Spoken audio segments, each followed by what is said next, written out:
इस वीडियो में हम लोग जानेंगे कि स्टार रेटिंग जो सिस्टम अभी लाया जा रहा है, क्या चीज़ के लिए? SEIAA, इसका फुल फॉर्म है state environment impact assessment authorities. ठीक है, मतलब जो राज्यों में जो एनवायरनमेंट इम्पैक्ट असेसमेंट करते हैं, तो उनको अब स्टार रेटिंग देने का जो क्या बोलते हैं, एक तरह से प्लान किया जा रहा है कि अब उनको स्टार रेटिंग दिया जाएगा। ठीक है, अभी तक ये ऑपरेशनलाइज नहीं हुआ है। ठीक है, तो जो अभी ये जो स्टार रेटिंग जो चल रहा है उसके बारे में हम बात करते हैं। तो जो स्टार रेटिंग जो है वो इंट्रोड्यूस किया गया था 2022 के समय में। ठीक, और ये जो इंट्रोड्यूस किया था किसने किया था? Ministry of environment forest and climate change ने। ठीक है, तो ये जो स्टार रेटिंग जो होता है वो किस बेसिस पे हो रहा था? अभी वो हो रहा था आपका पॉल्यूशन कंट्रोल मेजर को देख के, एनवायरनमेंट मैनेजमेंट प्रैक्टिसेस को देख के, कंप्लायंस विथ रेगुलेटरी रिक्वायरमेंट को देख के। तो इन तीनों को देख के एक तरह से स्टार रेटिंग दिया जा रहा था।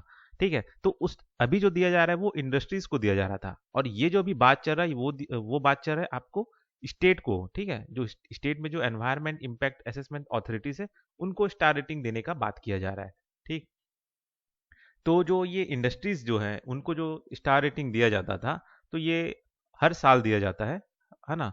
और एक तरह से ये जो स्टार रेटिंग है ये 1 से लेके 5 के बीच में स्टार रेटिंग होता है, जो कि अगर है ना, तो अगर जितना ज़्यादा हाई रहेगा, जैसे मान के चलिए 5 स्टार रेटिंग रहेगा, तो उतना ही ज़्यादा वो एनवायरनमेंट के कंप्लायंस को या परफॉर्मेंस लेवल को दिखाता था, इंडिकेट करता था। ठीक है, और ये जो रेटिंग होता था ये SEIAA की जो वेबसाइट है उसमें ये डिस्प्ले होता था। ठीक है, तो ये जो SEIAA है, state environment impact assessment authority जो है, ये एक तरह से रेगुलेटरी बॉडी है जो कि 2006 में ये बना था। ठीक है, उसको स्टेब्लिश किया था ministry of environment forest and climate change ने। किसके अंडर किया था? एनवायरनमेंट इम्पैक्ट असेसमेंट नोटिफिकेशन 2006 के दौरान इस रेगुलेटरी बॉडी को स्टेब्लिश किया गया था। ठीक है, तो अब ये होता कैसे है कि जैसे इसमें एक एक्सपर्ट अप्रेजल कमिटी होता है जो कोई भी प्रोजेक्ट, जो भी प्रोजेक्ट है, कोई भी प्रपोजल आया है प्रोजेक्ट का, तो उसमें ये देखा जाता था कि उसका पोटेंशियल कितना है, कि भाई वो एनवायरनमेंट को क्या इम्पैक्ट कर रहा है।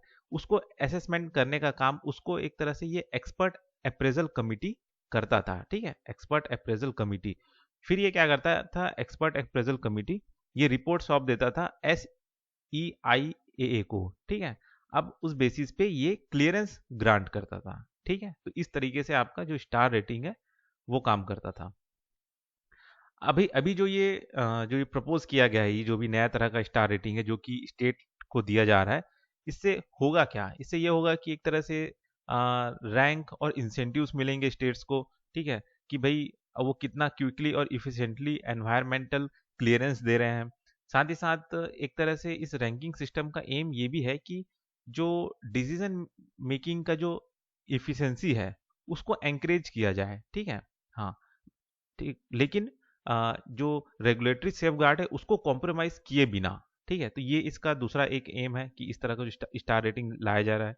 ठीक है, और क्या चीज़ है कि जो इंडस्ट्रीज हैं जिसमें जिसका हायर रेटिंग है उनको एक तरह से एलिजिबल किया जाए कि भाई कई सारे इंसेंटिव्स का को लेके, या फिर उनको कई सारा बेनिफिट्स भी दिया जाए, जिससे जिससे एक तरह से जो हमारा एज ऑफ डूइंग बिजनेस है वो प्रमोट हो रहा है।